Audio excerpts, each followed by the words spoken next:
Hello guys, in this video I will show how to turn off read only on a Word document. So there are some way. First one, click on file, then click on save as, give a new name and click on save.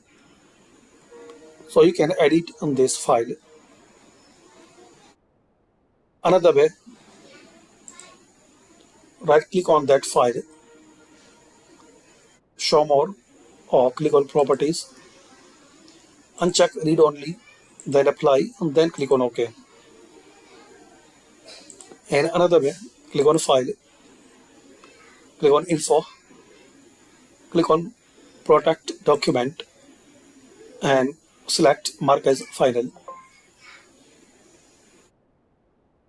So this way you can remove